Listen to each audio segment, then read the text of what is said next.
नमस्कार, वीडियो की संख्या में देखते हैं।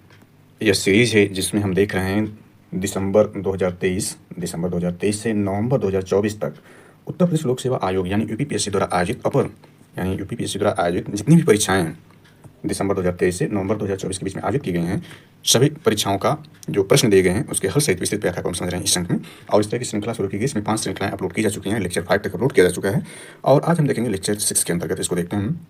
और यह पेपर जो आयोजित किया गया था वह देखें तो इसमें 8 सितंबर 2024 का आयोजित किया गया और यह पेपर आपका था सामान्य अध्ययन एवं यूनानी आयुर्वेदिक संबंधित जो इसी डेट पर आयोजित किया गया था आयुर्वेद का, उस पर आधारित वीडियो अपलोड की जा चुकी है, उसको आप वहाँ से देख सकते हैं लेक्चर 5 के अंतर्गत।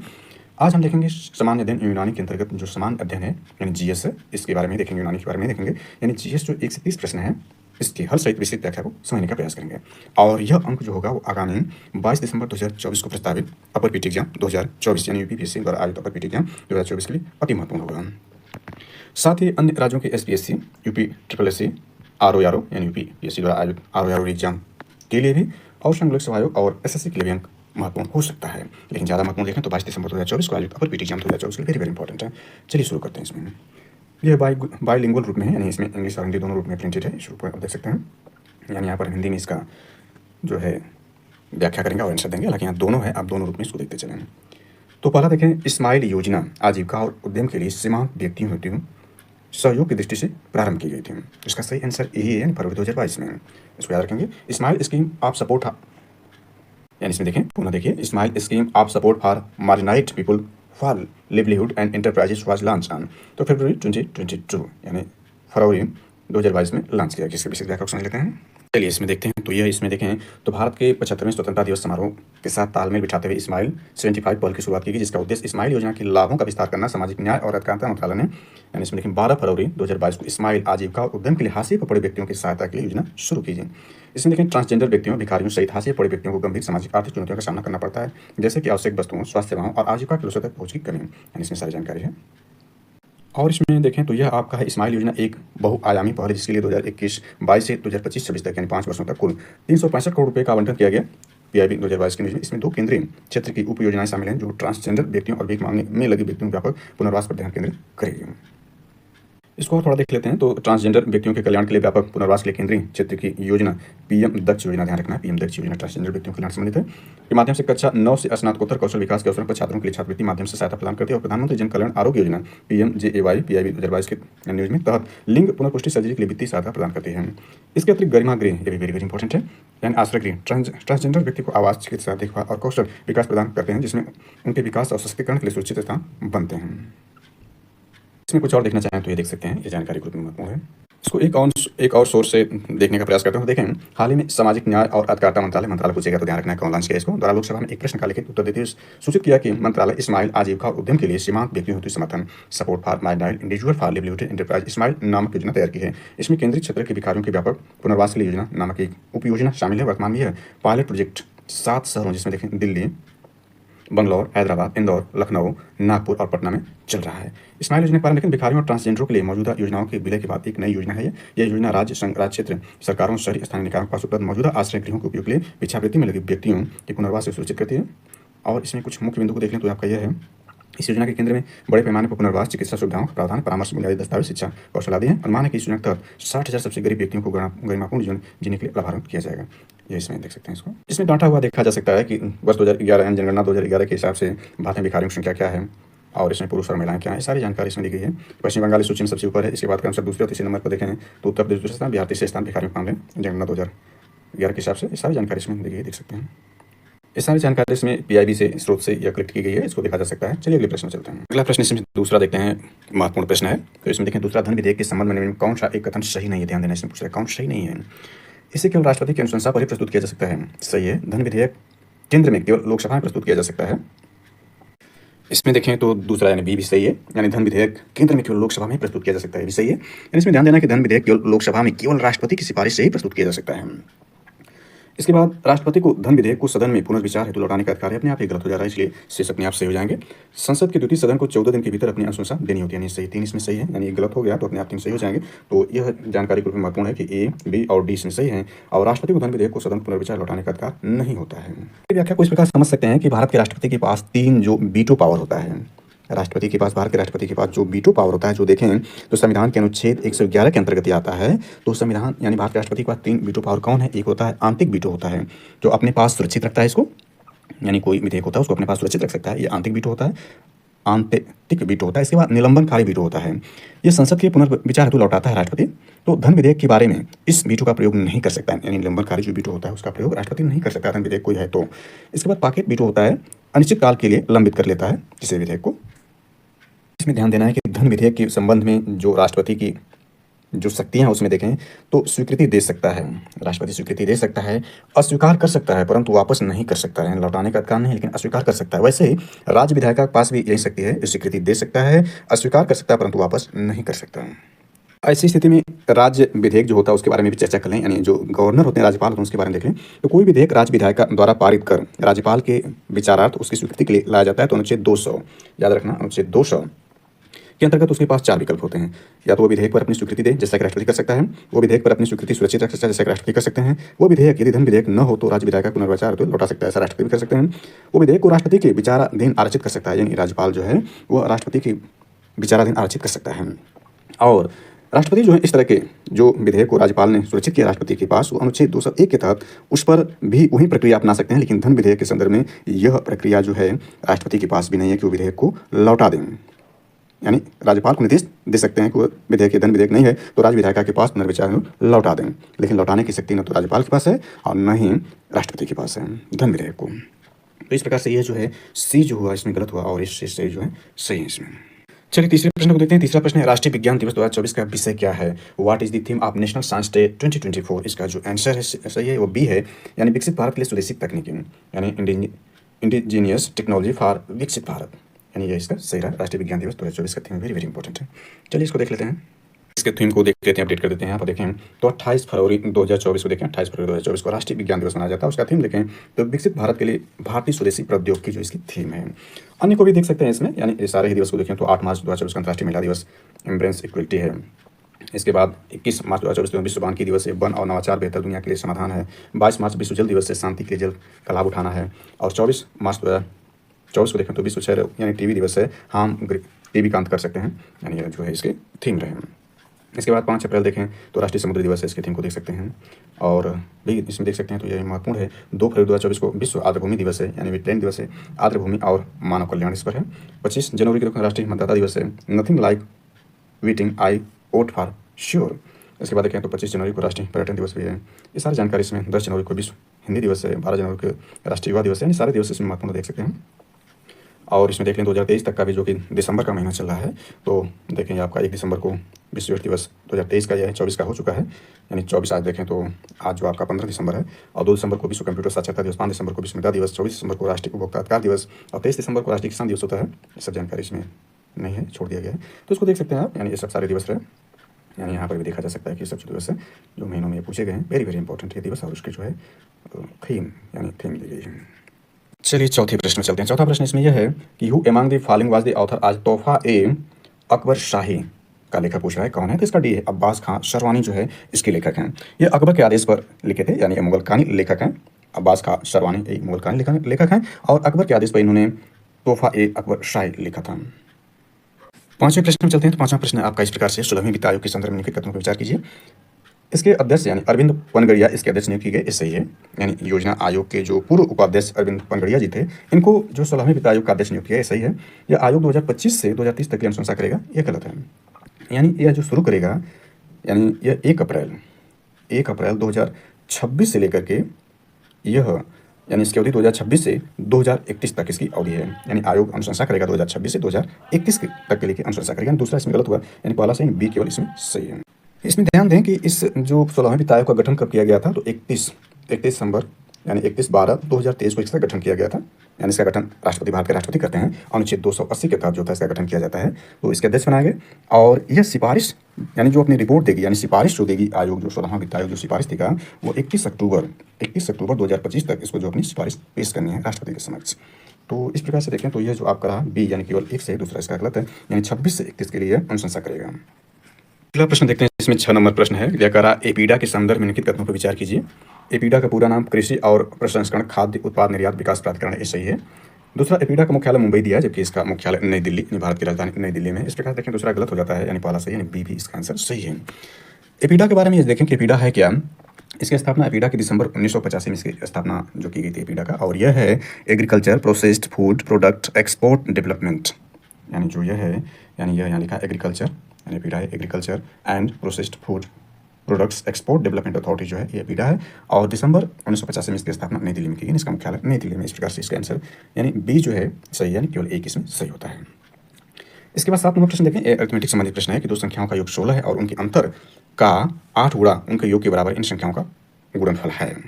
ये प्रश्न को देखें, बहुत ही साधारण प्रश्न है। दो संख्याओं का योग 16 है। दो संख्याएं मान लेते हैं ए और बी है, तो ए प्लस बी इसको टू 16 समीकरण फर्स्ट इसको बना लेते हैं। दूसरा करा उनके अंतर का 8 गुणा, अंतर यानी ए ऋण बी अंतर हो गया, इसका 8 गुणा कर देते हैं, यानी 8 गुणा कर देते हैं। ये बराबर कितना कर रहा है, उनके योग के बराबर, यानी ए प्लस बी के बराबर है, जबकि ए प्लस बी हमने देखा कि समीकरण फर्स्ट के हिसाब से क्या है 16 है, ये मान रख सकते हैं इसमें, यानी ए ऋण बी यानी 8 इंटू ए ऋण बी इक्वल टू ये 16 हो जाएगा, यानी इसको इधर ट्रांसफर करेंगे, ए ऋण बी इक्वल टू 2 हो जाएगा। ये समीकरण सेकंड हो गया। और ए प्लस बी कितना है 16 है, और ए ऋण बी कितना आपका है 2 है, दोनों को जोड़ देते हैं तो 20 भी कट जाएगा, ए जुड़ जाएगा 2a हो जाएगा, ए जुड़ कर 18 हो जाएगा, यानी 2a इक्वल टू 18 हो गया, तो a इक्वल टू 9 हो गया। यदि a इक्वल टू 9 है तो b इक्वल टू जो हो जाएगा 16 में से 9 घटा देंगे 7 हो जाएगा। आप दोनों गुणा कर देंगे तो 9 7 63, यानी 20 का आंसर सही है। बहुत ही साधारण प्रश्न है। 8 नंबर प्रश्न देखते हैं।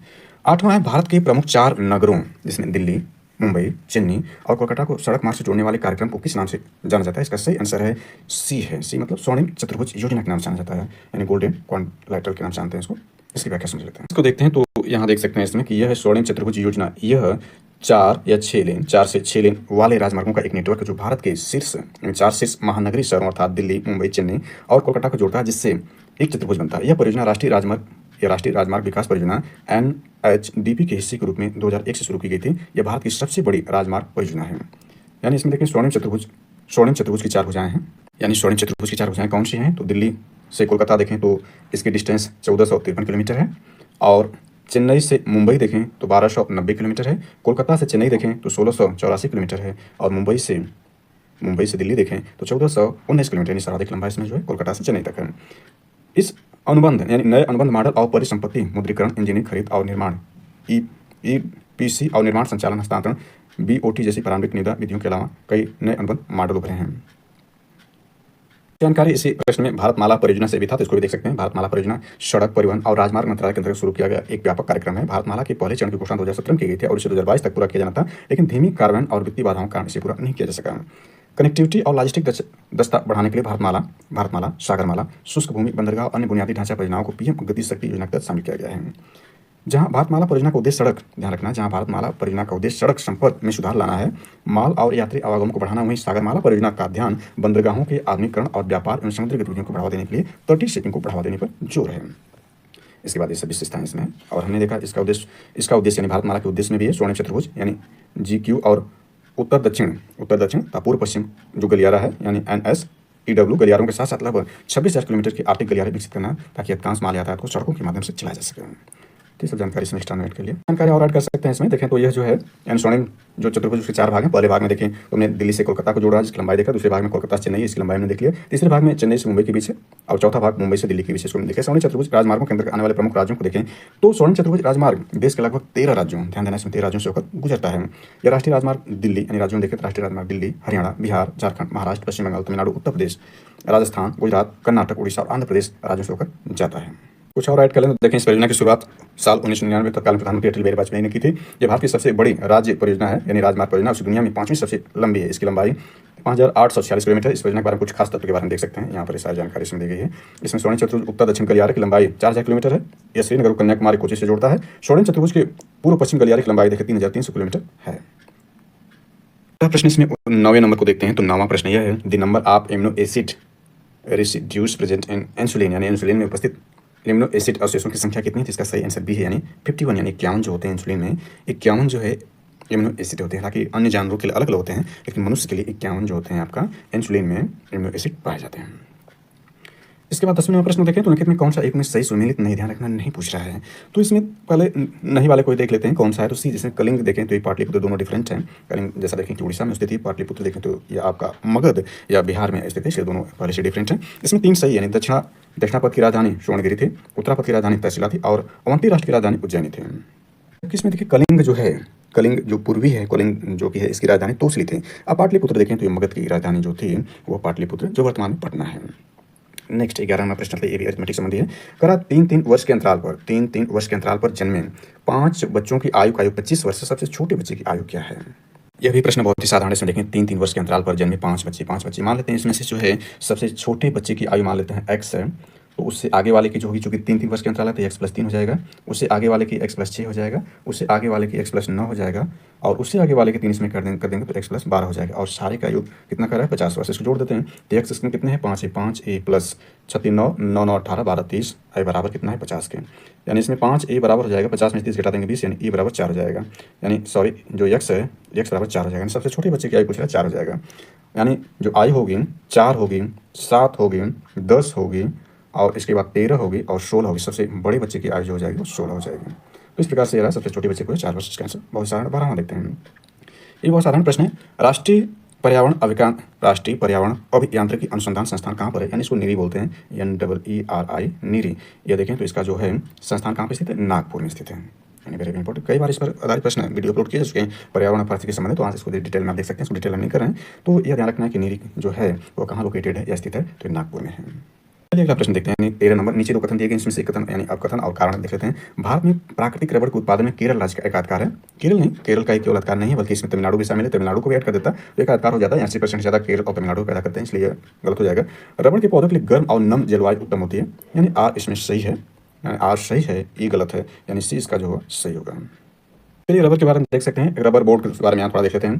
केंद्र सरकार और ऑटोमोटिव टायर मैन्युफैक्चर एसोसिएशन के साथ साझेदारी सिक्किम को छोड़कर लेकिन पश्चिम बंगाल में शामिल करते हुए पूर्वोत्तर राज्यों में प्राकृतिक रबर के समर्पित क्षेत्र को बढ़ाने के लिए परियोजना का नेतृत्व कर रहा है।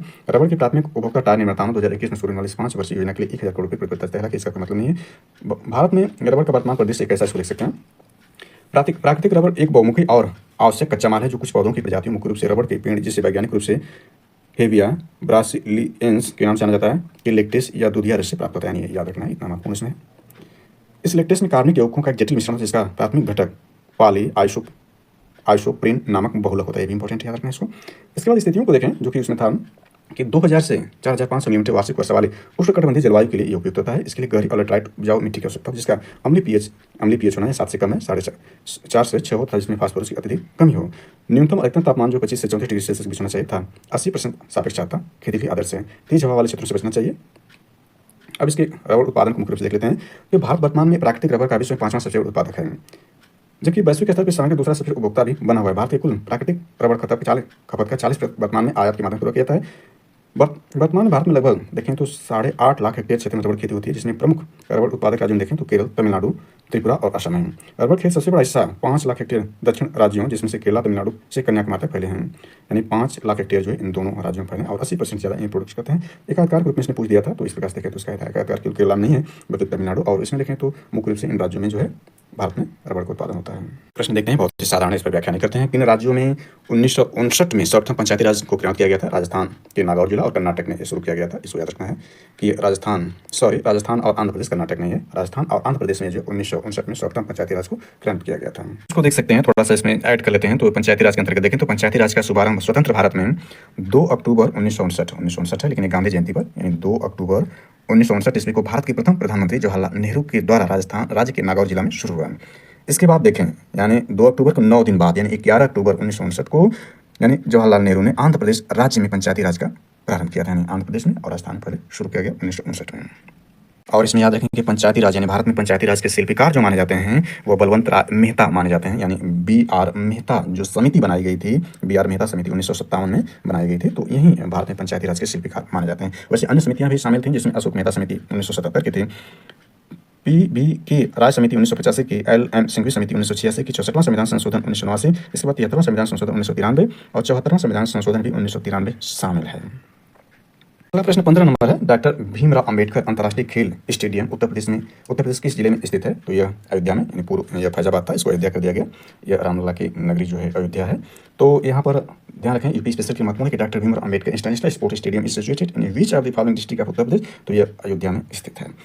इसमें ध्यान रखना है कि यह बहुउद्देशीय स्टेडियम है, यानी यह किसी स्पेशल खेल के लिए नहीं बल्कि कई खेलों के लिए स्टेडियम बनाया गया है। अगला 16 नंबर जल्दी से देख लेते हैं। तो उत्तर प्रदेश के कृषि जलवायु क्षेत्रों के संदर्भ में निम्नलिखित कथनों पर विचार कीजिए। तो पहला, उत्तर प्रदेश में 9 कृषि जलवायु क्षेत्रों में विभाजित किया गया है। सही है। इसमें देखें, आजमगढ़, गाजीपुर और सुल्तानपुर जिले उत्तर पूर्वी मैदानी क्षेत्र के अंतर्गत आते हैं। यह गलत है, बल्कि पूर्वी क्षेत्र के अंतर्गत आते हैं। ये उत्तर पूर्वी क्षेत्र के अंतर्गत नहीं आते हैं, इसलिए इसमें जो है पहला केवल सही, बी सही है। यानी इसमें ध्यान दें कि उत्तर प्रदेश को जो 9 कृषि जलवायु क्षेत्र में विभाजित किया गया, वो क्रमशः देखना चाहें तो पहले नंबर पर तराई क्षेत्र है, दूसरे पर पश्चिमी मैदानी क्षेत्र है, तीसरे क्षेत्र पर मध्य पश्चिमी मैदानी क्षेत्र है, चौथे स्थान दक्षिण पश्चिमी अर्धशुष्क क्षेत्र है, पांचवें मध्य मैदानी क्षेत्र है, छठे पर बुंदेलखंड क्षेत्र है, सातवें पर उत्तर पूर्वी मैदानी क्षेत्र है, यानी उत्तर पूर्वी जो मैदानी क्षेत्र है यह देखें तो सातवें भाग के रूप में है, आठवां पूर्वी मैदानी क्षेत्र है और 9वां विंध्य क्षेत्र है। और सर्वाधिक वर्षा देखें तो जो यहाँ पर दिया है उत्तर पूर्वी मैदानी क्षेत्र में, उत्तर प्रदेश में सर्वाधिक वर्षा यहीं पर होती है, जो कि औसत रूप से देखें तो आपका 1218.3 मिलीमीटर होती है। और यह गोरखपुर का बेल्ट जो है यह उत्तर पूर्वी मैदानी क्षेत्र के अंतर्गत आता है, जहाँ पर अधिकतम तापमान, यानी इस क्षेत्र में देखें अधिकतम तापमान आपका होता है 40 डिग्री सेल्सियस और न्यूनतम 6 डिग्री सेल्सियस तक इस एरिया में होता है। इसमें जो होता है समशीतोष्ण, यानी उत्तर पूर्वी जो भाग है इसमें देखिए समशीतोष्ण जलवायु पाई जाती है और मिट्टियाँ दोमट, मटियार, दोमट, दियारा भाट, बलुई दोमट मिट्टियाँ पाई जाती हैं।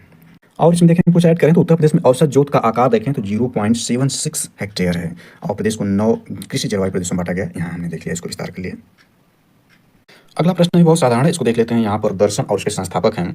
तो इसमें देखें तो आपका जो है वह, यानी इसमें मिलाना है आपका है, इसमें कौन सा सही है? तो इसमें देखें सांख्य दर्शन के जो आपके जो हैं वो ऋषि कपिल हैं, और इसके बाद योग का देखें, योग दर्शन जो है यह पतंजलि हैं, और न्याय दर्शन देखें तो ऋषि गौतम हैं, और वैशेयिक जो है वैशेयिक को देखें तो आपका जो है यह ऋषि कणादजी हैं।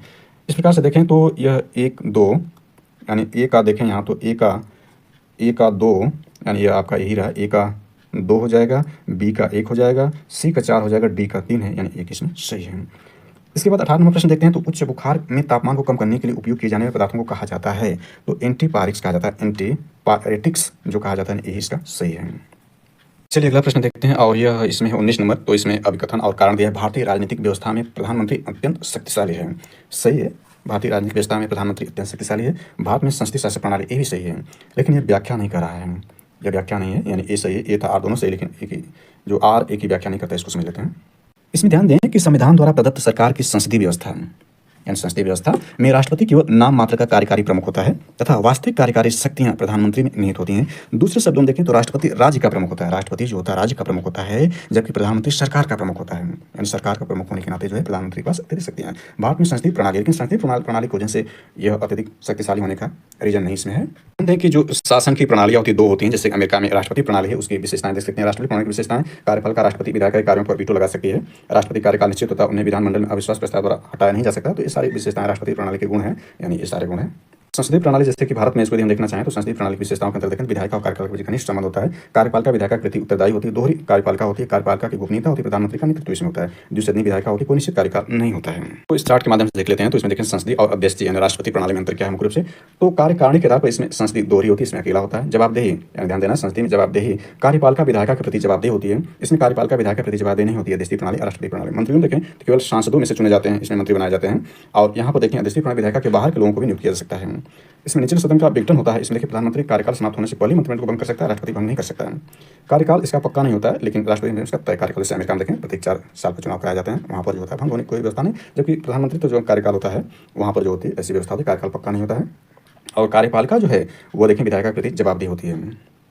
अगला 20 नंबर प्रश्न देख लेते हैं। तो इसमें निम्नलिखित में कौन सा युग में सही सुमेलित नहीं है? यानी यहाँ जो स्थान दिया हुआ है और ये जनजाति यानी शेड्यूल्ड ट्राइब हैं, तो अरब मरुस्थल में रुवाला जनजाति पाई जाती है, सही है। स्वीडन तथा फिनलैंड में लैप्स जनजाति पाई जाती है, सही है। जबकि अलास्का में कोरयाक जनजाति नहीं पाई जाती, जबकि कोरयाक जनजाति देखें तो रसिया के साइबेरिया क्षेत्र में कमचटका प्रायद्वीप में जो है कोरयाक जो है जनजाति पाई जाती है। और बोर्नियो में जो होता है आपका पुनान जनजाति पाई जाती है, साथ ही यह बोर्नियो, मलेशिया, थाईलैंड में भी पुनान जनजाति पाई जाती है। इस प्रकार से देखें तो कौन सम्मिलित नहीं है? सी इसका सम्मिलित नहीं है कि यह कोरयाक जनजाति अलास्का में नहीं पाई जाती, बल्कि यह रूस के साइबेरिया क्षेत्र के कामचटका में प्रायद्वीप में पाई जाती है। नेक्स्ट देखते हैं 21 नंबर प्रश्न है।